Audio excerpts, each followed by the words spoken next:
Really interesting stuff there from Brett. How about him just casually dropping Oregon's offensive line coach? He didn't call him it is Alik Terry, but Yes. just the little things like that. Mm-hmm. As I don't know, is it the Moorhead Award? What's the assistant coach? Joe Moore. Yeah. Where No, Joe Moore is Bryles is assistant coach. Joe Moore is the offensive line coach, yeah, or offensive line unit. They have quietly been pretty good. Mm-hmm. Do you get the sense though Lanning gets pushed back in game? I think so. Yeah. Yeah. I think he's considered a really good recruiter, really good program builder. Don't know that people love him in game. The more is the closer we're getting to this, I am finding more questions nationally about Oregon than foregone conclusion. I mean, what do you say? They lost 18 starters? Yeah. That's aggressive. Like, that's a lot. It's just, again, we've tried this. We've carved this up from every angle. Mm-hmm. And I like other people's perspectives, so it's not just regurgitated. Yeah, it gives us a little. Just another way to reiterate. Mm-hmm. This is going to be wide the heck open. Yeah. And I mean, I did think your question about Sellers versus Gronowski was really interesting because. You think he understood the angle? I don't know. Because it's easy to just take Sellers. Yes. But that wasn't really the question. Yeah, reframe the question for me. So the question was more of an impact relative to where their team is trying to go. I want to make sure I had the word you used right. Yeah. Because in my head it was impact. I wanted to make sure. I do think so. The hard thing is I think South Carolina goes exactly as far as Sellers takes them. I understand that.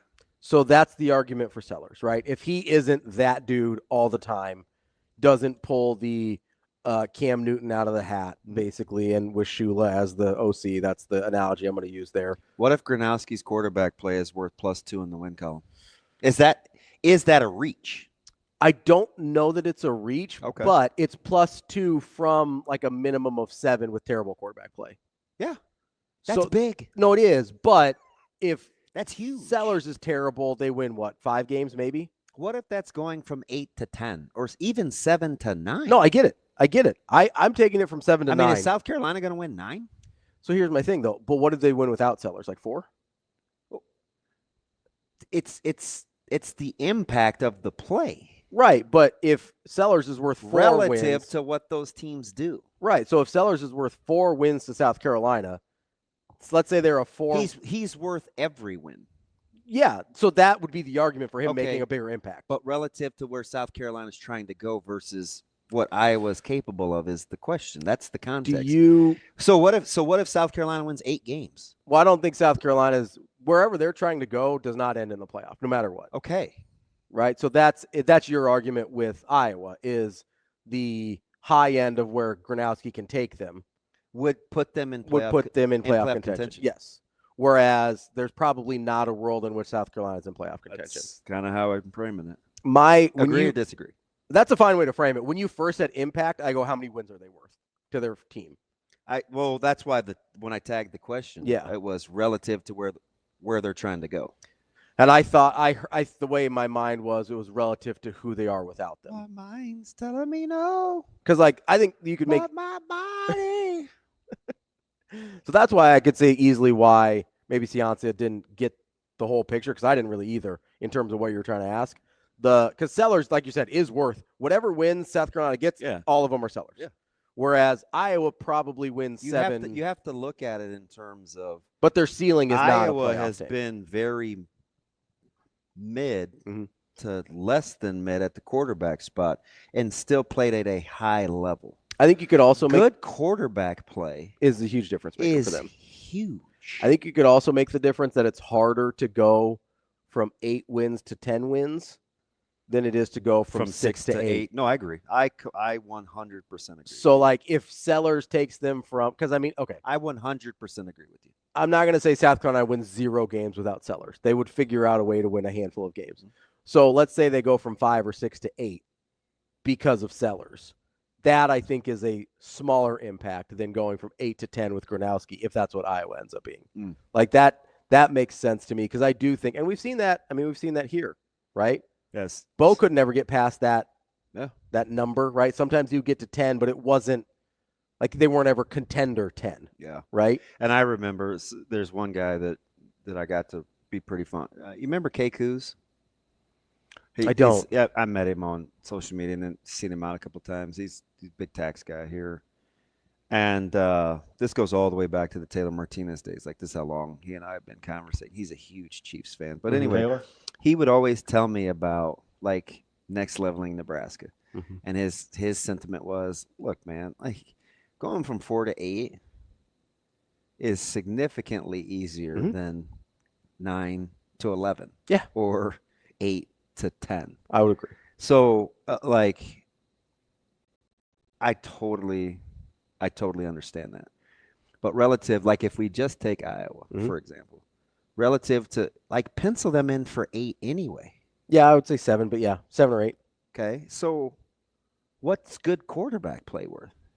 I mean, if it's actually good, and that we're making an assumption because we don't know They're what going to be good at the running back spot too. We don't know. I like him a ton. We don't know what the transition is going to be like for Gronowski, Yep. right? That's the big wild card here. But if it actually is good, it probably is worth 2 wins. Because what do I always hear you say about a team like Indiana?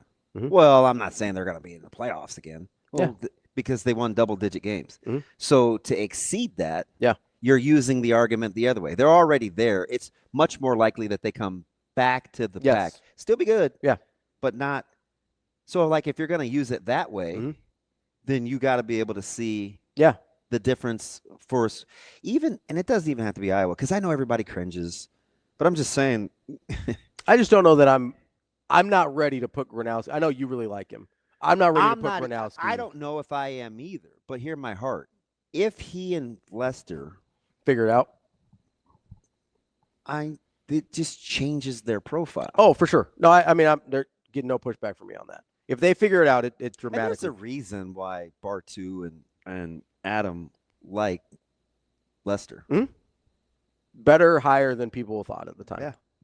Even though he was coming off of a tough year. Better hire than people thought. How soon before you think Fleck gets credit for his ability to reload coordinators? You know, because he shuffles them guys in and out too, and they've stayed pretty consistent. I think it's going to be really hard for people to give Fleck his credit just because people don't seem to like him that much. Yeah. And that's not a good reason, but it does seem to be a factor. Like, it seems clearly pretty good at what he does. Yeah, absolutely. Yeah. But again, another great example of really hard to go from like 8 to 10. Right? You know who's going to be on the hunt for and I've said this before, and we kind of got away from it. You know who's on the hunt for a huge payday? Who? Because he likes him too, and I do as well. Mm-hmm. If Washington has a good season, Fish 8 wins. I mean, Fish is going to get paid. Yeah. By someone. I would say probably not at Washington. Oh, they're capable if they want to invest. Yeah, I don't know if they do. Like their press is going to they've got in their AD, they've got some decisions to make if Fish is pretty good, because I think he can recruit too. Yeah. And it's a beautiful, beautiful facility. You have to wonder, like, how confident are they can get the hire right 3 times in a row, from going from DeBoer to Fish to whoever else they'd have to hire. I told you, though, like, that's hard to quietly, do. He was the best hire in that cycle. Was that 2 years ago? Yeah. Yeah. And when did they have? Or I guess last year was his first year, right? They had before last year. And when did they have to replace? They replaced everybody. They had to replace everybody. That was late in the game. Yeah, they had to replace everybody, and it was mid-January basically when DeBoer left for Bama. But you're replacing Penix, you're replacing all the receivers, you're replacing a bunch of the O-line. Everybody. So he and Dillingham have a chance to really put themselves in position to be like, hey, I'm the next dude. I do wonder willingness to actually pony up the money. From Washington's standpoint? I mean, both Arizona State and Washington. No, I understand. Like, I do think those aren't historically programs that you're like, oh, yeah, they'll pay whatever it takes. Somebody, though. For sure. Yeah. Whether it's. I mean, Arizona State isn't historically either. That's what I mean. Yeah. It's like. And Dillingham, especially if. And there could be some big time jobs that come open. I do think we're very much sleeping on Arizona State. For as good as they were last year, Does nobody's. this have to do with the? It's the question you asked Brett. Nobody's talking about Arizona State. So did you like how I asked him though? Yeah. Because relative to what they're bringing back, Mhm. and their success a year ago, Probably should be talking about them a little bit more. why isn't there more of a consensus? I mean, they're very similar to Penn State. See, that's not the comp I would give. Who? I think they're closer to Illinois. Oh, okay. So even if they don't take a leap, you figure they're back where they should be next year? I'll put it to you like this. How you feel about Arizona State this year Mhm. is how you feel how good they were last year. It's the exact same thing I said about Fair. Illinois. Yeah. See, we think Penn State's pretty good. Yeah. We thought they were pretty good last year. We I don't know if anybody's saying that about Illinois or We thought Arizona Arizona State's a little State was. fluky. That's why. Now, if you thought Arizona State was really good last year, you're probably high on them this year. I think they were really good in their conference. I mean, you vibing with that though? Yeah. No, that makes sense. That makes total sense. Because that's exactly how Illinois is. Yeah. And clearly, Mhm. Brett statistically, with him is the Rolodex, did not think Illinois was very good last year. So he's not blown away Well, so by them this year. that's not what he said. He said they don't have the statistical profile to take a leap to like 11 wins. Yeah. So I think he so thinks what's that? To me, What's the difference in what I said? because I don't think that means they weren't very good last year. I That's mean, not they're what I not in a said. position. I said he wasn't blown away with them statistically. I didn't use the word good or bad. Okay.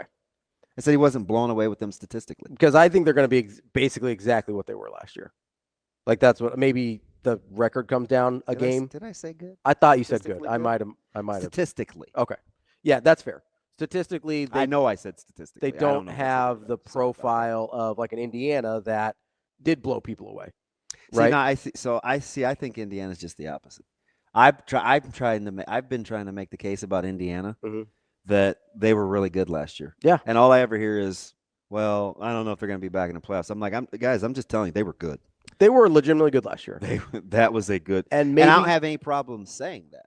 maybe this is just me sitting here being like, it's Indiana. I'm going to need to see it a couple times before I buy it. That's fair though. Like that's honestly because I don't have a good football reason. But Cignetti does win a lot. He as does. He's told you. I mean, we could Google him, but that's the only. I don't have a good reason outside of I do think the quarterback change is going to matter. Like Rourke weirdly fit perfectly with Cignetti, and it just worked immediately. I don't know that you get that match made in heaven every year when you're bringing somebody else in. So I do have a little bit of hesitation there. Outside of that, I don't have a good reason. Like they beat everybody's ass last year. Like I don't that they did. like I don't have a good reason outside of it's Indiana to be like I don't know yet. But it is Indiana. I'm going to need to see it a couple times. It's pretty simple. I win. Like I don't have a good reason. It's Indiana. I have to see it. So as we kind of we ramp into this because I am thankful so far, knock on wood, that we haven't had lulls in the show. Mhm. But as we talk more national with the Bill Ben, like some of these guys, I want to grab Thamel to Shane if we can. Just simple questions objectively, Mhm. like Cignetti and Mendoza versus Raiola and Holgerson, Mhm. or Maava and Riley versus Campbell and let's say Underwood. Like how much of Fish and Williams.